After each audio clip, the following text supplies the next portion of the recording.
आज हम यिर्मयाह की पुस्तक में अध्याय 47 और 48 का अध्ययन करेंगे। अध्याय 47 पलिस्तियों के विषय परमेश्वर का संदेश। फिरौन द्वारा गाजा नगर को जीत लेने से पहले यिर्मयाह भविष्यद्वक्ता के पास पलिस्तियों के विषय यहोवा का ये वचन पहुंचा। यहोवा यूं कहता है, देखो, उत्तर दिशा से उमंडने वाली नदी देश को उस सब समेत जो उसमें है और निवासियों समेत नगर को डुबो लेगी। तब मनुष्य चिल्लाएंगे, वरन देश के सब रहने वाले हाय हाय करेंगे। शत्रुओं के बलवंत घोड़ों की टाप, रथों के वेग से चलने और उनके पहियों के चलने का कोलाहल सुनकर पिता के हाथ पांव ऐसे ढीले पड़ जाएंगे कि वह मुंह मोड़ कर अपने लड़कों को भी न देखेगा, क्योंकि सब पलिस्तियों के नाश का दिन आता है और सोर और सीदोन के सब बचे हुए सहायक मिट जाएंगे, क्योंकि यहोवा पलिस्तियों को, जो कप्तोर नामक समुद्र तट के बचे हुए रहने वाले हैं, उनको भी नष्ट करने पर है। गाजा के लोग सिर मुंडाए हैं। अश्कलोन, जो पलिस्तियों के नीचान में अकेला रह गया है, वह भी मिटाया गया है। तू कब तक अपनी देह चीरता रहेगा? हे यहोवा की तलवार, तू कब तक शांत न होगी? तू अपनी मियान में घुस जा, शांत हो और थमी रह। तू कैसे थम सकती है? क्योंकि यहोवा ने तुझको आज्ञा देकर अश्कलोन और समुद्र तट के विरुद्ध ठहराया है। यह अध्याय बाबुल की सेना द्वारा पलिस्तियों के विनाश की भविष्यवाणी है। यिर्मयाह ने तलवार और दुश्मन की उमंडने वाली नदी द्वारा लाए गए विनाश को स्पष्ट रूप से चित्रित किया है, जो परमेश्वर का विरोध करने वालों के विरुद्ध परमेश्वरीय न्याय अनिवार्यता को रेखांकित करता है।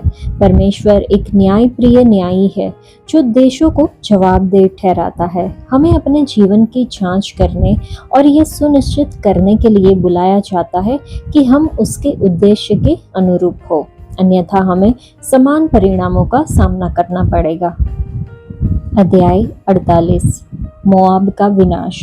मोआब के विषय इस्राएल का परमेश्वर सेनाओं का यहोवा यूं कहता है, नबू पर हाय, क्योंकि वह नष्ट हो गया। किर्यातैम की आशा टूट गई, वह ले लिया गया है। ऊंचा गढ़ निराश और विस्मित हो गया है। मोआब की प्रशंसा जाती रही।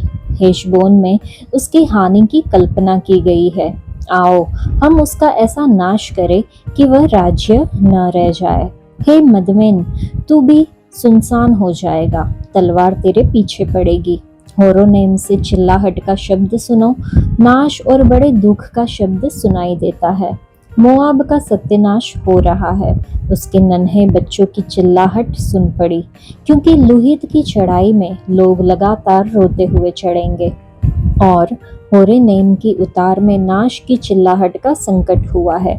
भागो, अपना अपना प्राण बचाओ, उस अधमुए पेड़ के समान हो जाओ जो जंगल में होता है, क्योंकि तू जो अपने कामों और संपत्ति पर भरोसा रखता है, इस कारण तू भी पकड़ा जाएगा, और कमोश देवता भी अपने याजकों और हाकिमों समेत बंधुआई में जाएगा। यहोवा के वचन के अनुसार नाश करने वाले तुम्हारे हर एक नगर पर चढ़ाई करेंगे और कोई नगर न बचेगा।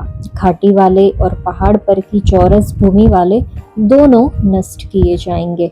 मोआब के पंख लगा दो ताकि वह उड़कर दूर हो जाए, क्योंकि उसके नगर ऐसे उजाड़ हो जाएंगे कि उनमें कोई भी न बसने पाएगा। शापित है वह जो यहोवा का काम आलस्य से करता है, और वह भी जो अपनी तलवार लहू बहाने से रोक रखता है। मोआब के नगरों का विनाश। मोआब बचपन ही से सुखी है, उसके नीचे तलछट है। वह एक बर्तन से दूसरे बर्तन में उंडेला नहीं गया और न बंधुआई में गया, इसलिए उसका स्वाद उसमें स्थिर है और उसकी गंध ज्यों की त्यों बनी रहती है। इस कारण यहोवा की यह वाणी है, ऐसे दिन आएंगे कि मैं लोगों को उसे उंडेलने के लिए भेजूंगा, और वे उसको उंडेलेंगे, और जिन घड़ों में वह रखा हुआ है उनको छूछे करके फोड़ डालेंगे। तब जैसे इस्राएल के घराने को बेतेल से लज्जित होना पड़ा, जिस पर वे भरोसा रखते थे, वैसे ही मोआबी लोग कमोश से लज्जित होंगे। तुम कैसे कह सकते हो कि हम वीर और पराक्रमी योद्धा है? मोआब का तो नाश हुआ, उसके नगर भस्म हो गए और उसके चुने हुए जवान घात होने को उतर गए। राजाधिराज जिसका नाम सेनाओं का यहोवा है, उसकी यही वाणी है। मोआब की विपत्ति निकट आ गई और उसके संकट में पड़ने का दिन बहुत ही वेग से आता है। उसके आसपास के सब रहने वालों और उसकी कीर्ति के सब जानने वालों उसके लिए विलाप करो। कहो, हाय, वह मजबूत सोंटा और सुंदर छड़ी कैसे टूट गई है। हे दिबोन की रहने वाली, तू अपना वैभव छोड़कर प्यासी बैठी रह, क्योंकि मोआब का नाश करने वाले ने तुझ पर चढ़ाई करके तेरे दृढ़ गढ़ों का नाश किया है। हे अरोएर की रहने वाली, तू मार्ग में खड़ी होकर ताकती रहे। जो भागता है उससे और जो बच निकलती है उससे पूछ कि क्या हुआ है। मोआब की आशा टूटेगी, वह विस्मित हो गया। तुम हाय हाय करो और चिल्लाओ। अर्नोन में भी ये बताओ कि मोआब नष्ट हुआ है। चौरस भूमि के देश में होलोन, यहसा, मेपात, दिबोन, नबो, बेत दिबलातैम और किरियातैम, बेतगामुल, बेतमोन और करियोत, बोस्रा और क्या दूर क्या निकट मोआब देश के सारे नगरों में दंड की आज्ञा पूरी हुई है। यहोवा की ये वाणी है, मोआब का सिंग कट गया और भुजा टूट गई है। मोआब का घमंड चूर किया जाएगा। उसको मतवाला करो, क्योंकि उसने यहोवा के विरुद्ध बड़ाई मारी है। इसलिए मोआब अपनी छांट में लौटेगा और ठट्ठों में उड़ाया जाएगा। क्या तूने भी इस्राएल को ठट्ठों में नहीं उड़ाया? क्या वह चोरों के बीच पकड़ा गया था कि जब तू उसकी चर्चा करता तब तू सिर हिलाता था? हे मोआब के रहने वालों, अपने अपने नगर को छोड़कर चट्टान की दरार में बसो।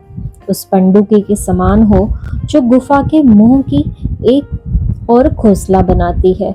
हमने मोआब के गर्व के विषय में सुना है कि वह अत्यंत अभिमानी है। उसका गर्व, अभिमान और अहंकार और उसका मन फुलना प्रसिद्ध है। यहोवा की यह वाणी है, मैं उसके रोष को भी जानता हूँ कि वह व्यर्थ ही है। उसके बड़े बोल से कुछ बन न पड़ा। इस कारण मैं मोआबियों के लिए हाय हाय करूंगा। हाँ, मैं सारे मोआबियों के लिए चिल्लाऊंगा। किरहेरेस के लोगों के लिए विलाप किया जाएगा। हे सिबमा की दाखलता, मैं तुम्हारे लिए याजेर से भी अधिक विलाप करूंगा। तेरी डालियां तो ताल के पार बढ़ गई, वरन याजेर के ताल तक भी पहुंची थी। पर नाश करने वाला तेरे धूप काल के फलों पर और तोड़ी हुई दाखों पर भी टूट पड़ा है। फल वाली बारियों से और मोआब के देश से आनंद और मगन होना उठ गया है। मैंने ऐसा किया कि दाख रस के कुंडों में कुछ दाख मधु न रहा। लोग फिर ललकारते हुए दाख न रोंदेंगे। जो ललकार होने वाली है वह अब नहीं होगी। हेशबोन की चिल्लाहट सुनकर लोग एलाले और यहस तक और सोआर से होरेनेम और एगल तशलीशिया तक भी चिल्लाते हुए भागे चले गए हैं, क्योंकि निम्रिम का जल भी सूख गया है। यहोवा की यह वाणी है कि मैं ऊंचे स्थान पर चढ़ावा चढ़ाना और देवताओं के लिए धूप जलाना दोनों को मोआब में बंद कर दूंगा। इस कारण मेरा मन मोआब और किरहेरेस के लोगों के लिए बांसुलीसा रो रो कर अलापता है, क्योंकि जो कुछ उन्होंने कमाकर बचाया है वह नष्ट हो गया है। क्योंकि सबके सिर मुंडे गए और सबकी दाढ़ियां नोची गई, सबके हाथ चीरे हुए और सबकी कमरों में टाट बंधा हुआ है। मोआब के सब घरों की छतों पर और सब चौकों में रोना पीटना हो रहा है, क्योंकि मैंने मोआब को तुच्छ बर्तन के समान तोड़ डाला है। यहोवा की यह वाणी है, मोआब कैसे विस्मित हो गया। हाय हाय करो, क्योंकि उसने कैसे लज्जित होकर पीठ फेरी है। इस प्रकार मोआब के चारों ओर के सब रहने वाले उसका ठट्ठा करेंगे और विस्मित हो जाएंगे। मोआब का कोई बचाव नहीं, क्योंकि यहोवा यूं कहता है, देखो, वह उकाब सा उड़ेगा और मोआब के ऊपर अपने पंख फैलाएगा। करियोत ले लिया गया और गढ़ वाले नगर दूसरों के वश में पड़ गए। उस दिन मोआबी वीरों के मन जच्चा स्त्री के से हो जाएंगे और मोआब ऐसा तितर बितर हो जाएगा कि उसका दल टूट जाएगा, क्योंकि उसने यहोवा के विरुद्ध बड़ाई मारी है। यहोवा की ये वाणी है कि हे मोआब के रहने वाले, तेरे लिए भय और गड्ढा और फंदे ठहराए गए हैं। जो कोई भय से भागे वह गड्ढे में गिरेगा, और जो कोई गड्ढे में से निकले वह फंदे में फंसेगा, क्योंकि मैं मोआब के दंड का दिन उस पर ले आऊंगा। यहोवा की यही वाणी है। जो भागे हुए हैं वह हेशबोन में शरण लेकर खड़े हो गए हैं, परंतु हेशबोन से आग और सिहोन के बीच से लौ निकली, जिससे मोआब देश के कोने और बलवइयों के चौंडे भस्म हो गए हैं। हे मोआब, तुझ पर हाय, कमोश की प्रजा नष्ट हो गई, क्योंकि तेरे स्त्री पुरुष दोनों बंधुआई में गए हैं। तो भी यहोवा की यह वाणी है कि अंत के दिनों में मैं मोआब को बंधुआई से लौटा ले आऊंगा। मोआब के दंड का वचन यही तक हुआ। इस अध्याय में हमने पढ़ा कि लिखा है, शापित है वह जो यहोवा का काम आलस्य से करता है, और वह भी जो अपनी तलवार लहू बहाने से रोक रखता है। यहाँ संदर्भ यहोवा के क्रोध और मोआब के विरुद्ध उसके घमंड, अहंकार और मूर्ति पूजा के लिए न्याय था। कसदियों को मोआब को नष्ट करने का काम सौंपा गया था, जिसे यहोवा का काम माना जाता था। उन्हें आधे अधूरे काम के प्रति सावधान किया जा रहा था, जो उन पर शाप लाएगा। हमारे संदर्भ में भी परमेश्वर के ये वचन प्रासंगिक है। हमें स्वर्गीय क्षेत्रों में अंधकार की शक्तियां और दुष्टता की आत्मिक शक्तियों के विरुद्ध एक आत्मिक युद्ध के लिए बुलाया गया है। इसलिए अपने मैदान में डटे रहने के लिए परमेश्वर के सारे हथियार बांध लो, ऐसा इफिसियों की पत्री अध्याय 6 में लिखा है। हम दुष्ट शक्तियों से आधे मन से नहीं लड़ सकते। हमें दिया गया मुख्य हथियार परमेश्वर का वचन है, जिसमें हमें अपने मन को संतृप्त करना होगा, ताकि हम इस लड़ाई में उनका इस्तेमाल कर सके। ये लड़ाई प्रभु का काम है जो हमें सौंपा गया है, और हमें शत्रु पर विजय प्राप्त करनी होगी। हमारे दैनिक आध्यात्मिक युद्ध के लिए परमेश्वर की तलवार के रूप में बाइबल की आयतों के उदाहरण कुछ दिए गए हैं, जैसे कि नीति वचन और कुलुसियों की पत्री में है क्षमा करने पर विजय पाने के लिए। भजन संहिता 27, इब्रानियों की पत्री अध्याय 13 में है भय पर विजय पाने के लिए। मत्ती रचित सुसमाचार अध्याय 6 और फिलिपियों की पत्री अध्याय 4 में चिंता पर विजय प्राप्त करने के लिए। भजन संहिता 42, 5 और 6 में मन पर विजय प्राप्त करने के बारे में। मत्ती रचित सुसमाचार अध्याय 11, दूसरे कुरिन्थियों की पत्री अध्याय 4 और इब्रानियों की पत्री अध्याय 4 में हम देखते हैं दुख पर विजय प्राप्त करना। मत्ती रचित सुसमाचार अध्याय 21 और याकूब की पत्री अध्याय 1 में संदेह पर विजय प्राप्त करना। पहले कुरिन्थियों की पत्री अध्याय 10, इब्रानियों की पत्री अध्याय 2 और दूसरे कुरिन्थियों की पत्री अध्याय 10 में प्रलोभन पर विजय प्राप्त करना। भजन संहिता 25 और मत्ती रचित सुसमाचार अध्याय 28 में अकेलेपन पर विजय प्राप्त करना। हमारे जीवन में प्रतिदिन होने वाली लड़ाइयाँ परमेश्वर द्वारा दिए गए अवसर है। चलिए हम अपने जीवन में प्रतिदिन छोटी लड़ाइयों में परमेश्वर द्वारा दिए गए हथियार, मतलब उनके वचन का विश्वास के साथ इस्तेमाल करें और परमेश्वर की महिमा करने के लिए बड़ी आत्मिक लड़ाइयों में आगे बढ़। वचन 11 जब हम पढ़ते हैं, जब हमारे जीवन में चीजें अस्त व्यस्त हो जाती है या जब वे हमारे इच्छित तरीके से काम नहीं करती है, तो क्या होता है? क्या हमारी प्रतिक्रिया बेचारे में होती है या फिर मुझे उंडेल दो उसमें होती है? अक्सर हम अपने देश में सुख और समृद्धि के लिए प्रार्थना करते हैं, जबकि वास्तव में उत्पीड़न और कठिनाई वे उपकरण हैं जिनका उपयोग प्रभु पवित्रता उत्पन्न करने के लिए देते हैं। यही बात सार्वजनिक रूप से हमारे कलीसिया के लिए, व्यक्तिगत रूप से हमारे परिवारों के लिए और निजी रूप से हमारे जीवन के लिए भी सच है। हम अपनी ही सुख सुविधाओं के दलदल में न डूबे जाएं या अपनी ही आत्मसंतुष्टि के बंधन में न पड़ जाए। हे उत्तम दाख मधु बनाने वाले, मुझ में, हमारे कलीसिया के पर, हमारे परिवार में, हमारे देश में अपना काम करे, जैसे कि आप अपने आनंद का निर्मल जगमगता दाख मधु हमारे भीतर पैदा करते हैं। तो इस अध्याय में ध्यान मोआब पर है, जो घमंड और मूर्ति पूजा के कारण उसके मनोनीत विनाश का विवरण देता है। परमेश्वर का न्याय उजाड़ और विनाश की विशद कल्पना के माध्यम से सुनाया जाता है। हालांकि कयामत की घोषणा के बीच बहाली की उम्मीद की झलकियां है, जो याद दिलाती है कि परमेश्वर की दया न्याय के बाद भी हो सकती है। न्याय में भी परमेश्वर छुटकारे की आशा प्रदान करते हैं। हमें पश्चाताप करने और उनकी क्षमा मांगने के लिए प्रोत्साहित किया जाता है, क्योंकि उनका प्रेम और अनुग्रह खोई हुई चीजों को बहाल कर सकता है। मोआब अपनी सामर्थ्य और ताकत के कारण एक घमंडी देश बन गया और इस्राएल के लोगों और इस्राएल के सच्चे परमेश्वर यहोवा को भी नीचे नजर से देखता था।